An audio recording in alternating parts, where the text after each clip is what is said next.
Okay, today I'm going to talk about jetting your carby. So first of all, I'll take these hoses and stuff off because all this stuff sits in the way. Now I'll go through the carby.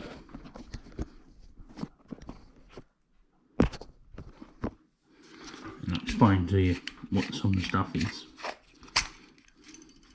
Just be very careful when you're taking these off. It's got a rubber ring in the top here. Got to make sure that's in there flush. This one's been kinked a little bit. I'll fix that up. I'll go put that back on. Now this is your slide here, and this is your needle. That's your slide and this is your needle.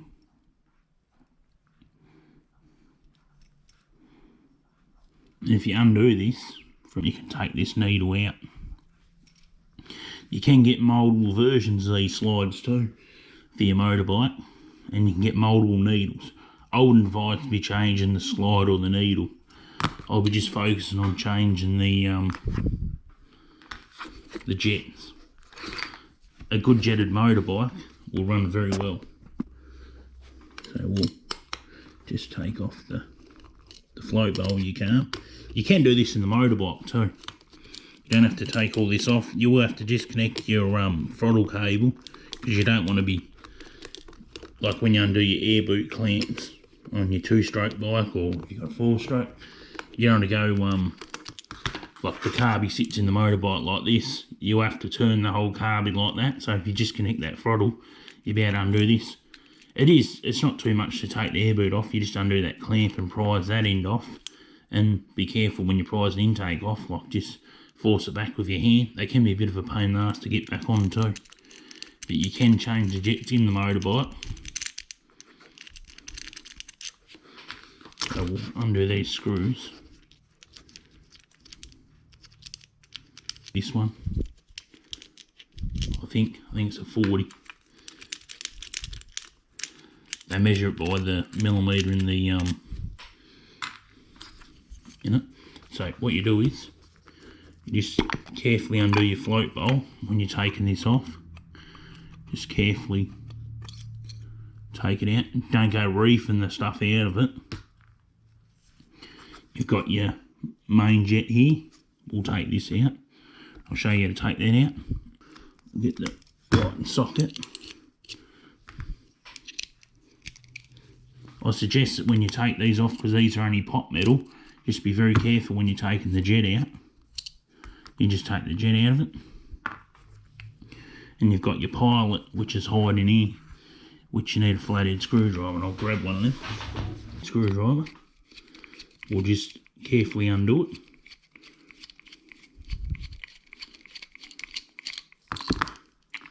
Just dump it out like that. This is your pilot. That's your pilot here, and that's your main. That's inside the carby. This is your overflow for it. Right, now I'll move these jets out of the way. Move this stuff out of the way.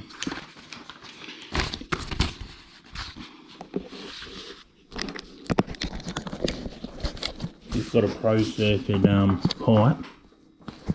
You just type in www.procircuit.com, or just put in Google search Pro Circuit Jetting, and it'll come up Pro Circuit Jetting. Now, a lot of the motorbikes and that, like, you know, if people play around with them, that they don't always run the best. So when you get on this Pro Circuit website, put in your year, which you've got here, back down, and what I'll do is I'll actually hold it up real close to the camera so you can see it. So if you got a 2009 or 93, they go up to 1989, 1984 to 1989 you got ATV, and it goes from 1989 up to 2020, which is recent. So what you do is you select like year of your motorbike. So say you got a 2000 model, And say you got a CR250, you just come straight through here, you go down here to CR250, got KX, CR250, right here.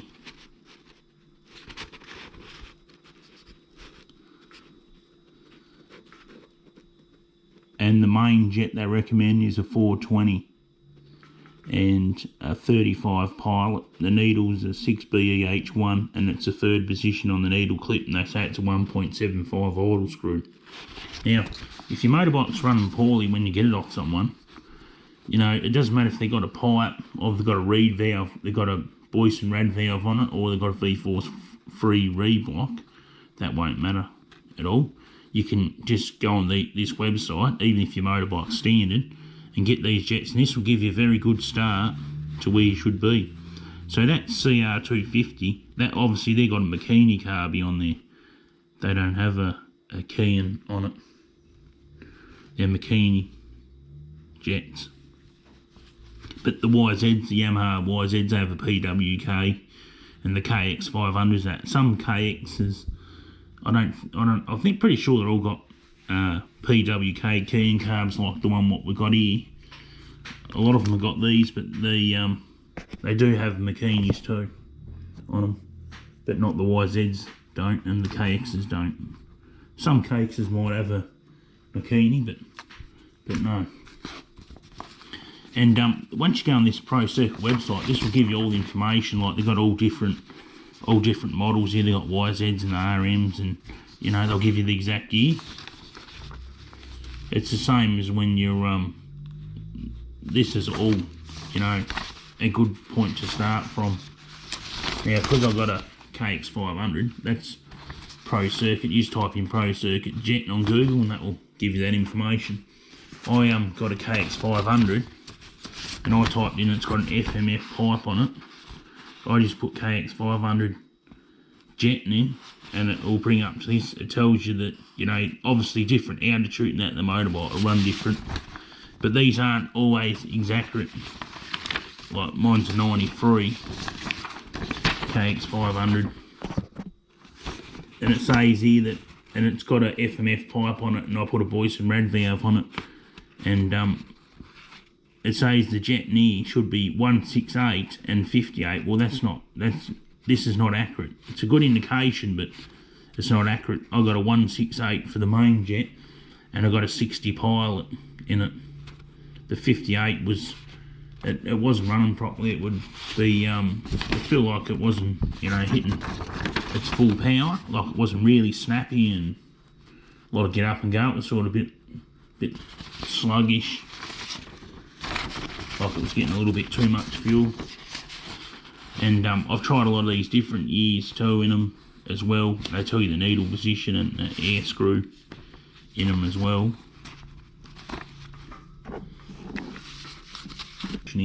They do recommend on the same one as on the Pro Circuit.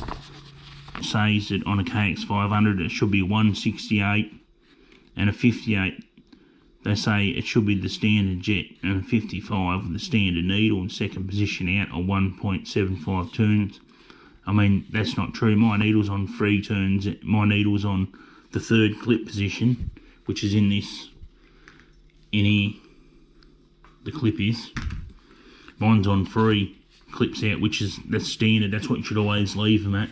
Don't go playing around with them clips, because you just want to be playing around with the jets. The clear there, the KX 500, they say 168 and 58. Well, that's exactly what the FMF one website says. The same information. And yeah, I mean, that's a good point to start at. But, you know, if you can find a point to start at, like say if it recommends, for instance, I've already got the jets over there yet too. It says that if it's a 16, say you buy a motorbike off someone, let's just say you got a KX 250, you could put a 160 and a 52 in it, and you could test it out like that.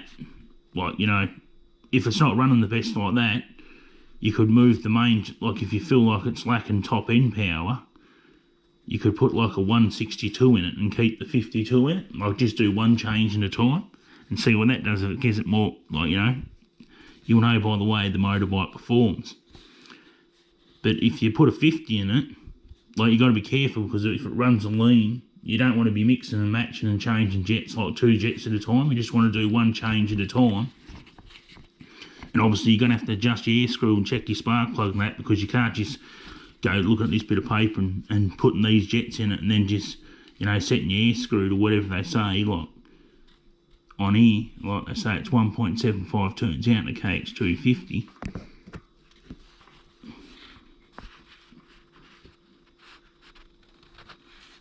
As you can see there, 160 and a 52. And it's a 1.75 screw out there to the air screw. Now, this is your air screw on the Carby. Your air screw. It's this one in here. You need a little screwdriver, which I've got a nice little small one. Perfect. This is how you get it in the camera view so you can see it. That's all the way in. So what they're saying about, don't go trying to tighten this up too tight or do anything like that. Be very gentle with this screw. And then you just count the turns out. So if they said it's 1 and 1.5, this is half a turn. This is 1 turn. And that's 1.5. So that's set on 1.5. Now if your motorbike's not idling very good, this is your idler screw here. Be careful with the idler screw, the idle screw on it, because when you go to adjust this, you want to make sure you got the right fitting screwdriver. You can just turn this, just like that, if you need to turn your idle up, because I'm just showing you, this is just for demonstration. When you go to do this jet up, just the lightest finger pressure possible, because if you go to put any force on it, you'll strip it. So once we've got put the pilot jet back in here, just tighten that up.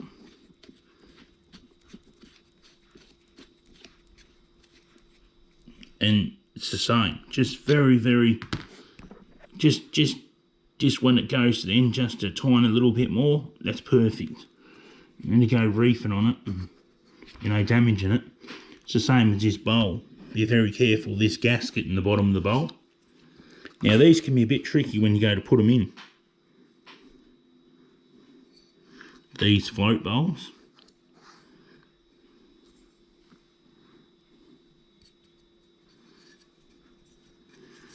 And I'll show you how to put the float bowl in there. Back on here, easy. Just very gentle. Don't go forcing it, and that's it. Just hold it there with your hand. Get the screws. Put a screw in it. Grab the screwdriver, the brackets put back on. Right, so we've set our air screw, we've changed our jets. Carefully put our slide back in. Just like that. Then get your spring.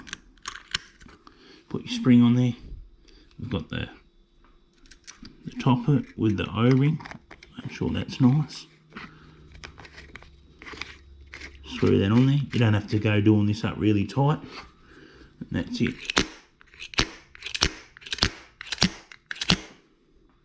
We've done that. This is your choke on it. Just connect your fuel up there. And once you've got your jets in there, like obviously when you play around your jets, you're going to have to take this on and off the motorbike, which can be quite a pain. So make sure you're right in the jets, whatever you change, so you don't go stuffing up,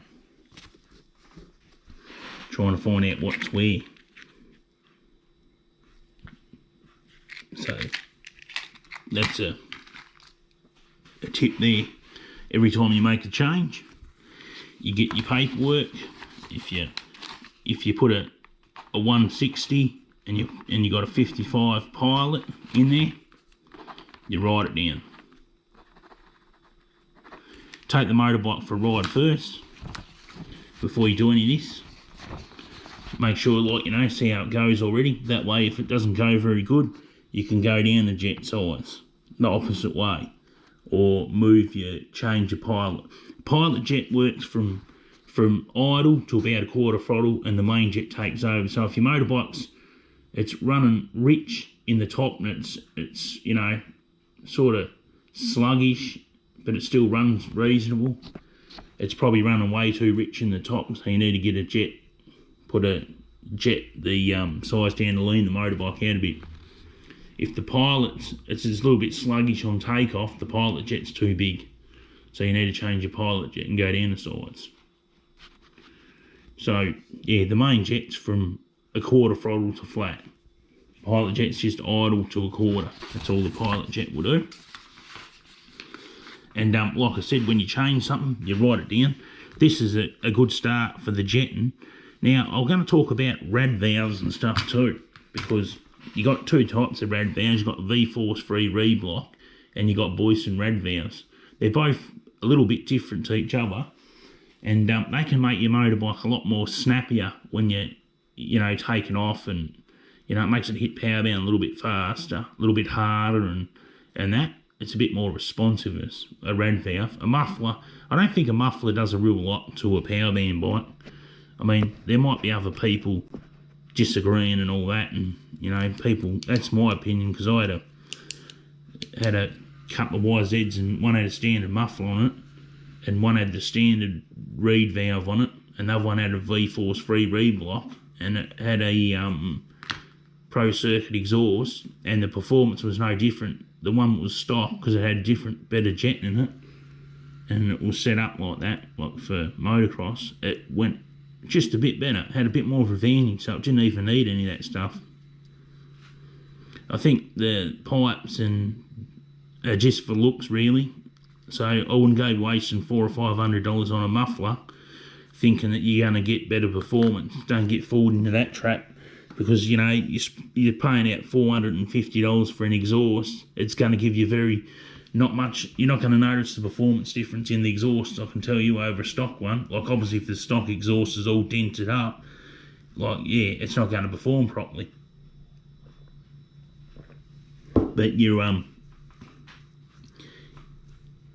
jetting is going to make the huge difference. So with the correct jetting, it doesn't matter if you've got a pipe or a rad valve, the jetting's going to be the key to getting the best out of your motorbike on a low budget too. You can get all these types of jets. It doesn't matter what type of jets you get. And I'll just touch on a bit of a note, because I've come across this problem myself. Now, once you set up these carbies and you've got your jetting down and your motorbike's not running quite the best, or it won't quite hit power band properly, it's not hitting power band properly, like you ride it around, and you say you're taking off in second and third gear, and it's sort of going, and it's like only like a little bit hitting power band. That's your reed block playing up. So anything that won't hit power band properly, it wants to sort of kick in and out a little bit, but you know, it feels like it might have a dirty carb or something in it. That's the feeling you get, or it's got an air leak or something like that, but it's actually your reed block valve. The reeds in them are old. If they don't snap shut and they've got a bit of a gap, they don't work properly. So I suggest that if you've got an old motorbike and it's got an old set of reeds in it, change them out and get a reed block, because I mean, the reed block only costs $220, and you can guarantee that you're going to eliminate a problem altogether before you even start. So if you're going to spend money on, you know, don't go spending money on the exhaust, worry about the reed block and troubleshooting the motorbike. I've seen a lot of people, they always overlook these reed blocks, like, you know, they take them out and they look at them and they think, oh, they're good, and you know, they'll clean them and they'll snap shut, but they're not. Once they've got a little bit of a gap in them, they're ruined. So that's a little bit of a tip. Now, the second tip I'll give you with these carbies is these are very good carby. Nothing can match these in performance and that. So, you know, you don't let the hype job of other carbies telling you that they're no good. Like, I mean, McKean's a good carby and these Keihins are a good carby. I mean, they both work good on these power band bikes and that. Like, don't go getting yourself another carby or another brand that they're trying to tell you that's, you know, it's going to give your motorbike more performance. That's just bullshit. But another tip too is on 2-stroke power band bikes is make sure the boots, the intake of it, around this part here, make sure this is sealed properly, because if this carby sucks in air, it's going to affect the way your motorbike runs too. So just be very careful of that as well, to not have any air leaks. And always make sure you run good 2-stroke oil. If you run crappy cheap oil, it's going to give you a problem with the power valve and the head giving it problems. But very rare that a motorbike that's well looked after that will give you problems with the power valve itself. It could be the arm in the side case, like on a YZ250 on a power band bike I got off a person before they rebuilt the motor, and in the case of it, it had a wheel what was driving and they didn't put a washer in it, and the motorbike wasn't hitting power band properly. It'd be sort of like kick half in and half out. It was yeah, it was just because they didn't put a washer. So if you ever take a side cover off a motorbike, or you're playing around with that sort of thing with the arm on there and that, you got to be so careful, because they're very sensitive to damage. And if you're not 100% sure what you do about jetting, you know, like obviously everyone wants to save money and you do the jets yourself. I mean, this is a great start here, like with the Pro Circuit. This will get you on point straight away, nice and quick, so you don't have to stuff around. Like, I mean, it's great when you can go to it and type in the year of your motorbike. So say if you had a 2015 RM 80, it will tell you what the jet is, and you can check the jets in your motorbike, what you already got. Have any questions about, you know, mufflers? Like, obviously I've tested two YZ250s together. One was a stock pipe and one was a stock reed valve in it. Another one was a V-Force free reed block and a Pro Circuit pipe, and I was running the similar sprockets and that, and the stock one with just the jetting changed in it and set up better was performing better than what the motorbike, the YZ with the Pro Circuit pipe and the V-Force free reed block. Reed block, when you go to, like, it makes it more snappy, but that's it.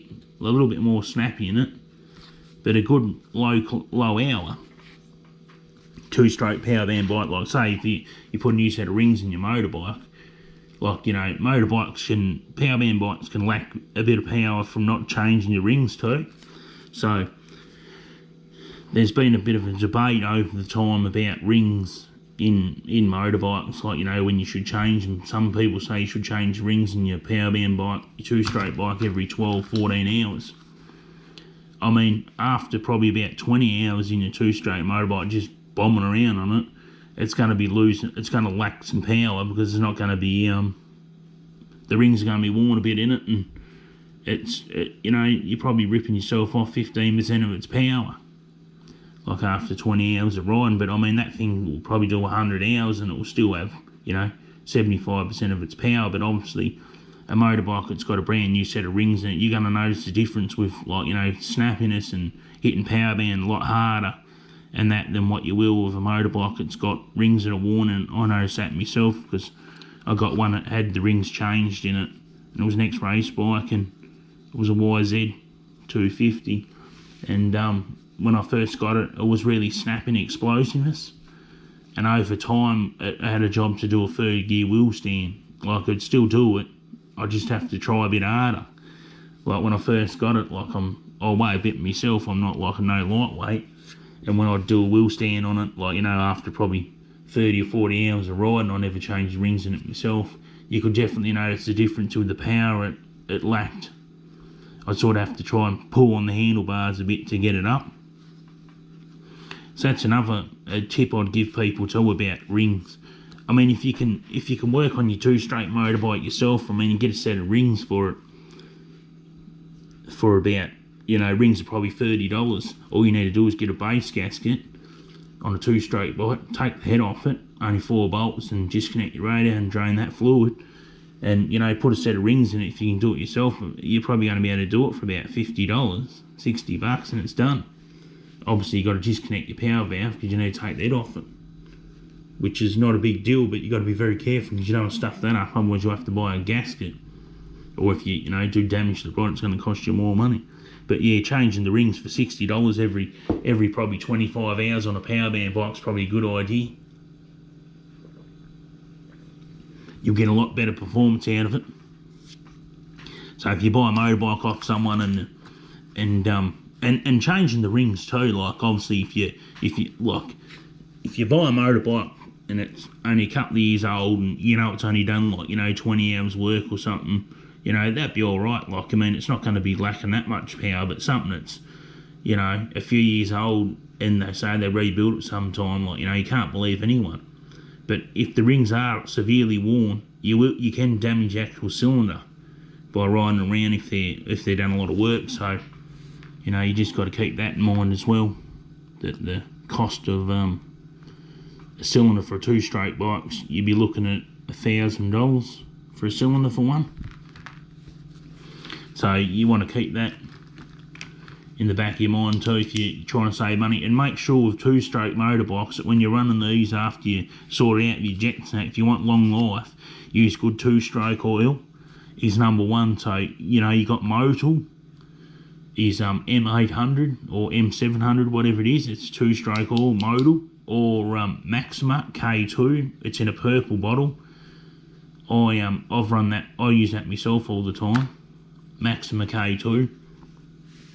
If you use the cheap 2-stroke oil, you end up gumming up your exhaust as well. If you get 2-stroke bike lacks power, always check in your muffler in the back of it.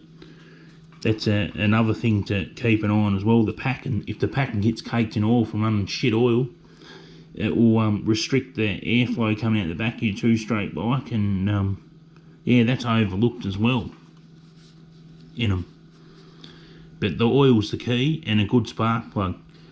You don't have to get a racing spark plug, just like, if it's a YZ250, I don't know, it's a BR8 EX or something, I think the spark plug is, and off memory, something like that. All of them are different. They're mostly similar spark plugs, so you don't have to go getting yourself they call these hot plugs and scam you all this money. That's just all bullshit. You can get spark plugs online. That don't go to a motorbike shop and buy your spark plugs. You can even get rings and stuff for your motorbike online.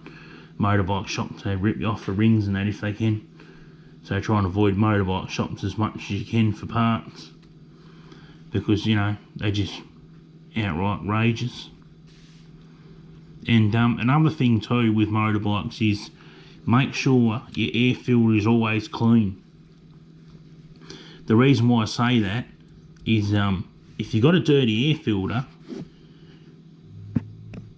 and you don't clean it, and you're in a dusty environment, the air filter, if it's really old, will crumble up. But we're not worrying about just that. A dirty air filter, if it's really bad, and people are quite lazy, which they can be, it will actually get dust in the carby and it'll go into your cylinder, and that will wear out the rings as well in your cylinder and wreck everything.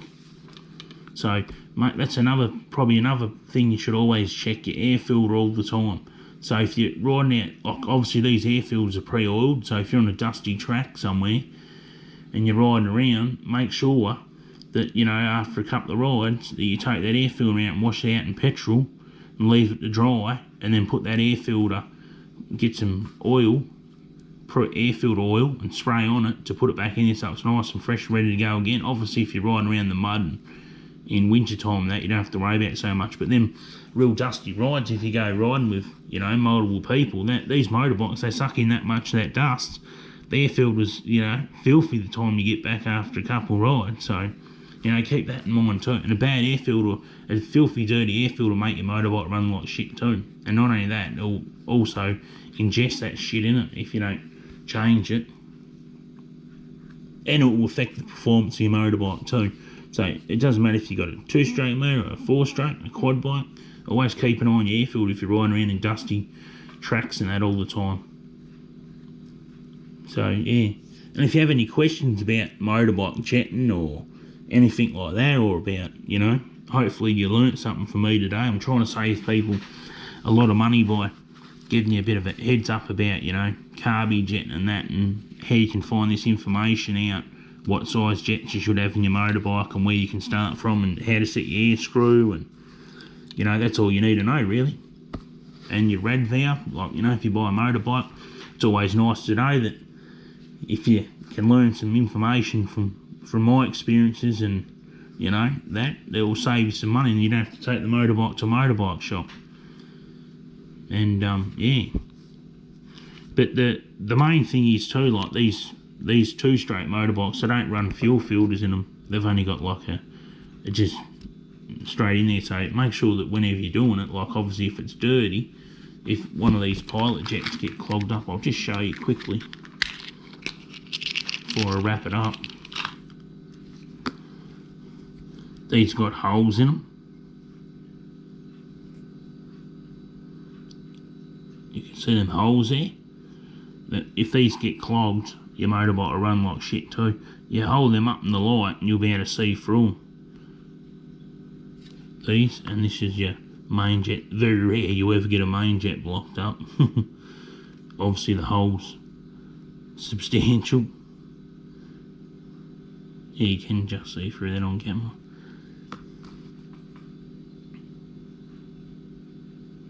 These are a lot smaller, the holes in the pilot. They can get blocked up, any bit of crap in it from the fuel tank or old gas can wreak havoc. And yeah, if you have any questions, put them in the comments, and I'll be happy to answer them for anyone. Like obviously, you know, different motorbikes do have different brands of carbies, but the two most common are Keihin and mikuni.